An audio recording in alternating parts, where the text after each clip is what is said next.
प्यारे बच्चों, आज हम संस्कृत में संख्या को कैसे लिखा जाता है ये सीखेंगे। इसमें एक वर्कशीट दी हुई है और इस वर्कशीट के माध्यम से बड़ी आसानी से 1 से लेकर 50 तक संख्याओं को हम समझ सकते हैं। तो आइए हम एक एक करके देखते हैं। एक तरफ इसमें संख्या लिखी हुई है, दूसरी तरफ उस संख्या के लिए क्या शब्द प्रयोग किया जाएगा वो लिखा हुआ है। निर्देश में लिखा है कि 1 से 4 तक तीनों लिंगों अर्थात पुल्लिंग, स्त्रीलिंग और नपुंसक लिंग में भिन्न भिन्न रूप बनते हैं, लेकिन 5 से लेकर आगे की संख्याओं के तीनों ही लिंगों में एक ही समान रूप बनते हैं। अब इसका अर्थ क्या हुआ? इसे हम जैसे ही शुरू करेंगे ये चीज़ समझ में आएगी। जैसे एक संख्या को 3 शब्दों से हमने यहाँ पे लिखा है, एकह, एका और एकम। तो एकह पुल्लिंग के लिए है, जैसे एकह बालकः। एका स्त्रीलिंग के लिए है, जैसे एका बालिका। एकम पत्रम ये नपुंसक लिंग के लिए है। तो इसी वजह से ये कहा जा रहा है कि 1 से लेकर के 4 तक जो संख्याएं हैं इनके लिए तीनों लिंगों में अलग अलग रूप बनेंगे, लेकिन 5 से आगे तक रूप बदलेगा नहीं। एक अंक के लिए एक ही शब्द आएगा। अब इसको क्रम से मैं पढ़ता हूँ, बीच बीच में समझते चलेंगे। जैसे एक के लिए पुल्लिंग में एकह, स्त्रीलिंग के लिए एका, नपुंसक लिंग में एकम। 2 पुल्लिंग में द्वौ, स्त्रीलिंग में द्वे और नपुंसक लिंग में भी द्वे। 3 के लिए त्रयः पुल्लिंग में, तिस्रः स्त्रीलिंग में और नपुंसक लिंग में त्रीणि। 4 के लिए पुल्लिंग में चत्वारः, स्त्रीलिंग के लिए चतस्रः और नपुंसक लिंग में चत्वारि। अब यहाँ तक तो 3-3 शब्द आपको ध्यान में रखने होंगे, लेकिन 5 के बाद आपको बस एक अंक के लिए एक ही शब्द मिलेगा। जैसे 5 के लिए पंच, 6 के लिए षड, 7 के लिए सप्त, 8 के लिए अष्ट, 9 के लिए नव और 10 के लिए दश। अब आगे मैं पढ़ता जाऊंगा और आप भी मन में इसे दोहराएंगे। 11, एकादश, 12, द्वादश, 13, त्रयोदश, 14, चतुर्दश, 15, पंचदश, 16, षोडश, 17, सप्तदश, 18, अष्टादश, 19, नवदश या एकोनविंशतिः। ये दोनों लिख सकते हैं। आप नवदश लिखें तो भी ठीक है और एकोनविंशतिः लिखें तो भी ठीक है। नवदश का मतलब क्या हुआ? 10 में 9 जोड़ दिया गया तो 19 हो गया। और एकोनविंशतिः का अर्थ क्या हुआ?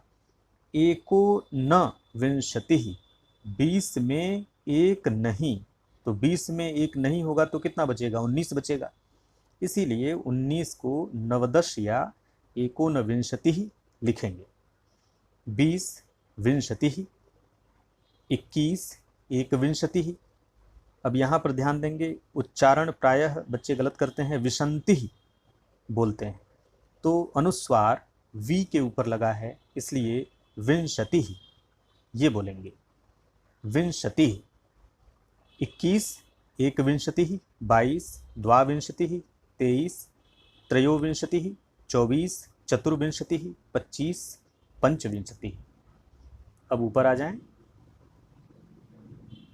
26 षड्विंशतिः, 27 सप्तविंशतिः, 28 अष्टविंशतिः, 29 नवविंशतिः, 30 त्रिंशत्, 31 एकत्रिंशत्, 32 द्वात्रिंशत्, 33 त्रयस्त्रिंशत्, 34 चतुस्त्रिंशत्, 35 पंचत्रिंशत्, 36 षड्त्रिंशत्, 37 सप्तत्रिंशत्, 38 अष्टत्रिंशत्, 39 नवत्रिंशत्, 40 चत्वारिंशत्, 41 एकचत्वारिंशत्, 42 द्विचत्वारिंशत्, 43 त्रिचत्वारिंशत्, 44 चतुश्चत्वारिंशत्, 45 पंचचत्वारिंशत्, 46 षड्चत्वारिंशत्, 47 सप्तचत्वारिंशत्, 48 अष्टचत्वारिंशत्, 49 नवचत्वारिंशत्, 50 पंचाशत्। तो ये तो हुआ 1 से 50 तक की संख्याओं की संस्कृत। अब इसमें अभ्यास के कुछ प्रश्न दिए गए हैं, जिसमें से पहला प्रश्न है अंकानां कृते, अंकों के लिए संस्कृत पदानि, संस्कृत में शब्द लिखें।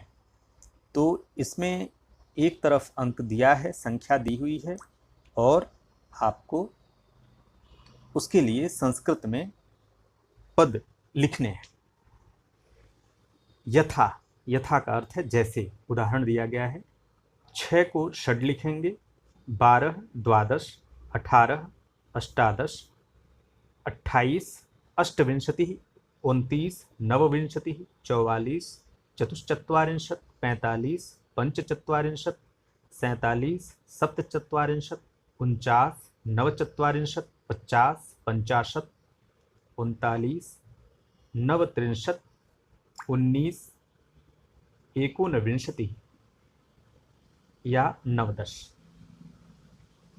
दूसरा प्रश्न है अधोलिखितानि वाक्यानि, नीचे लिखे हुए वाक्यों को अंकानां स्थाने, अंकों के स्थान पर संस्कृत संख्यावाचक विशेषणैः। अब ये बड़ा सा शब्द है, इससे घबराने की बिल्कुल ज़रूरत नहीं है, इसको छोटा छोटा तोड़ देंगे। तो संस्कृत संख्यावाचक विशेषणैः, संस्कृत के संख्यावाचक विशेषणों के द्वारा। क्योंकि जो संख्याएं हैं वो विशेषण के रूप में प्रयोग की जाती हैं, इसलिए संस्कृत की संख्याओं को संस्कृत संख्यावाचक विशेषण ऐसा बोला गया। पूरयित्वा लिखत, विशेषणों के द्वारा पूरा करके लिखें। मतलब क्या हुआ कि आपको जो ब्रैकेट में अंक दिए हुए हैं, इनकी जगह संस्कृत के शब्द लिखने हैं। जैसे को वर्षे 12 मासाः भवन्ति, अब यहाँ पर 12 की जगह आप 12 लिख देंगे और पूरा वाक्य लिख देंगे। ख मासे 63 दिनानि भवन्ति, 63 30 की जगह 63 लिख देंगे। अब दोनों नहीं लिखेंगे, 30 भी और 63 दोनों नहीं लिखेंगे, 30 हटा देंगे और 30 की जगह 63 लिखेंगे। सप्ताहे 7 दिनानि भवन्ति, मम कक्षायां 63 छात्राः सन्ति। अब यहाँ 30 का प्रयोग 2 बार हो गया है, लेकिन कोई बात नहीं, आप इसको 2 बार लिखें, 4 बार लिखें, उससे अभ्यास ही आपका बढ़ेगा। इसमें जो चीज़ ध्यान देनी है वो ये है कि आप लिखते समय हलंत और अनुस्वार का विशेष ध्यान देंगे। जहाँ अनुस्वार लगा है वहीं पर उसका उच्चारण होगा। जैसे विंशति का उदाहरण मैंने दिया, विसर्ग को छोड़ेंगे नहीं। और इसे हम याद कैसे करें, इसके लिए एक बहुत अच्छा सा तरीका है, खेल खेल में आप इसे याद कर सकते हैं। आप जो है देखें कि एक श्वास में कितनी संख्याएं आप 1 से लेकर 100 तक बोल सकते हैं। तो आप देखेंगे कि 1 2 3 4 5 या 1 2 3 4 5 6 7 ऐसे करना हो तो बहुत आसानी से आप कर लेंगे, लेकिन संस्कृत में करने में चूंकि नया है आपके लिए तो थोड़ा सा कठिन होगा। तो इसके लिए आसान क्या है, इसमें एकह एका एकम ये थोड़ा आपको दिक्कत करेगा, तो सिर्फ आप एकम ले लें, नपुंसक लिंग वाला ले लें। एकम द्वे त्रीणि चत्वारि पंच षड ऐसे याद करना शुरू करें एक श्वास में। एकम द्वे त्रीणि चत्वारि पंच षड सप्त अष्ट नव दस एकादश द्वादश त्रयोदश ऐसे जब आप बोलेंगे तेजी से कई बार, तो वो बिल्कुल आपके दिमाग में अस्थायी रूप से बैठ जाएगा और आप बहुत आसानी से, एक समय ऐसा आएगा जब 1 से लेके 100 तक पूरी संख्याएं आपको याद हो जाएंगी। न सिर्फ याद हो जाएंगी बल्कि उनका प्रयोग भी आप सीख जाएंगे। तो यदि आपने ध्यान से सुना होगा तो निश्चित रूप से आपको ये चीज़ समझ में आ गई होगी कि संस्कृत में हम संख्याओं को कैसे लिखते हैं। आपका बहुत बहुत धन्यवाद।